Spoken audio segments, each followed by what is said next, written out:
Hello NBA fans, and welcome back to another episode here on the NBA The Week That Was. Today I'll be continuing with my trademark series here on this channel. Every Sunday or Monday I'll be analyzing the best games of the previous week in the NBA. Today, for example, I'll be analyzing the top 3 games of the first week of NBA games, which stretch from December 22nd to the 27th. Also, moving forward, my goal is to release 2 episodes per week. One episode will be released on Sundays, which will be my main series, the series I just explained. The other episode will be released midweek, in which I will spotlight a certain team, player, coach, or focus on something important that is occurring in the NBA that respective week. Overall, look forward to more regular and consistent content, which will also be on multiple platforms for the first time on this channel. This episode is the first episode of mine that will be released on Spotify, so if you're tuning in on Spotify, I hope you enjoy it. Now, let's get started and analyze the first game on the slate.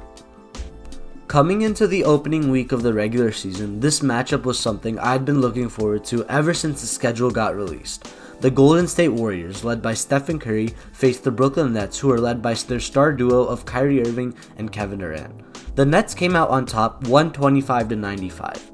Before the game, everyone was expecting a highly intense matchup between 2 former MVPs in Steph Curry and Kevin Durant, who happened to be teammates as well as both of them sitting out the previous year due to injuries. KD and Steph have had quite the hefty load of expectations on them, and KD seemed to live up to these expectations while Steph really didn't. After not playing professionally for 18 months, KD came back in near prime form. He had 22 points in 25 minutes while almost shooting 50% from the field. He proved he still has the ability to score in any way possible on the court by hitting threes, making tough fadeaways, and getting to the basket. However, it wasn't just KD for the Nets. Kyrie looked phenomenal, scoring 26 points in 25 minutes, which included 4 3-pointers. Both KD and Kyrie, the stars of Brooklyn, played their roles perfectly. However, it wasn't just those two stepping it up. The role players that have defined the Nets across the last 2 or 3 seasons were just as good. Karis LeVert had 20 points. Joe Harris had 10. Dinwiddie had 9 points, 5 rebounds, and 4 assists. The whole team stepped it up. They lived up to the offensive potential that was evident with the talent of this roster, but debutant head coach Steve Nash also made sure that the Nets defended extremely well. While it was a display of poor play by the Warriors, with Steph Curry being inefficient despite scoring 20 points and Andrew Wiggins and Kelly Oubre having some of the worst games of their career, the Nets were playing high-intensity defense with Jarrett Allen and DeAndre Jordan manning the paint, with the rest of the players smothering the Warriors on the perimeter. The only bright spot for the Warriors was the offensive talent showed by James Wiseman on debut, scoring 19 points in an efficient and effective manner. Overall, the Nets are truly looking like contenders in the East, while the Warriors still have a ton of work to do to fulfill the expectations set for them as a definite playoff team.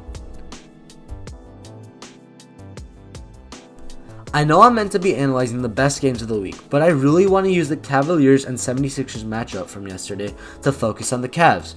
The Cavs, led by Andre Drummond's 24-point, 14-rebound night, defeated the 76ers 118-94. The Cavaliers have looked extremely solid to start the year, with their 3-0 record proving that fact.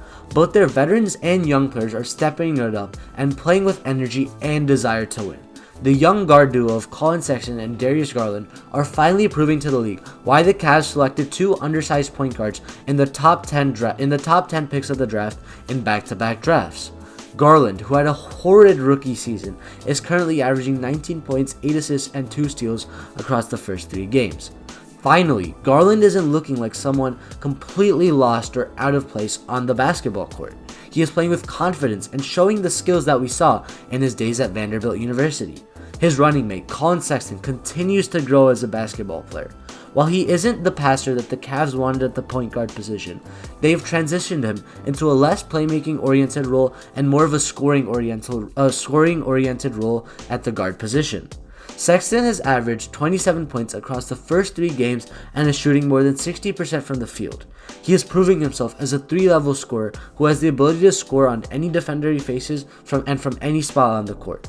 Both Garland and Sexton are extremely important to the future of the Cavaliers, and right now their play has proved that fact. However, it isn't just the young guys.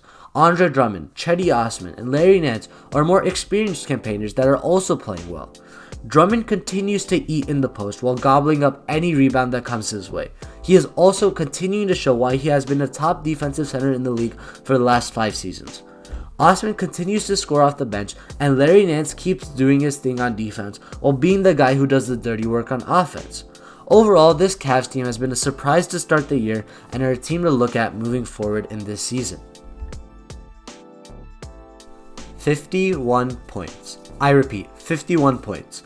The LA Clippers lost to the Dallas Mavericks by 51 points. The final score was 124-73, and the Mavs were leading 77-27 at halftime. Social media had a field day with the Clippers, calling them the Flippers, calling them just whatever names, and they deserved it. You simply cannot be regarded as a contender and proceed to lose by 51 points. Everyone was hitting shots for the Mavs. Nothing was going for the Clippers. It was simply fascinating to watch.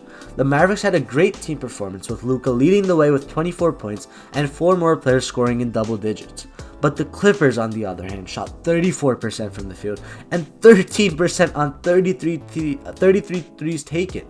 It was simply outrageous. It was bad offense, good defense by the Mavericks, and a lack of character and desire from the Clippers that resulted in the largest halftime deficit in the shot clock era. And it's not like the Clippers were not looking good to start the year. They defeated 2 contenders, the Lakers and the Nuggets, in convincing fashion. However, they looked horrendous in this game, and this game might be looked at as the beginning of the end for this era of the Clippers. Yes, that might be dramatic because it's just the start of the season and their best player, Kawhi Leonard, did not play, but I back my statement that this game will start the end of the Clippers as we know them. And with that, we wrap up this episode of the NBA The Week That Was. I hope you guys enjoyed the episode, and it would be great if you could share this video with those who enjoy the NBA. Remember, now you can tune in on both YouTube and Spotify. I'll catch you guys next time on the NBA The Week That Was. See ya!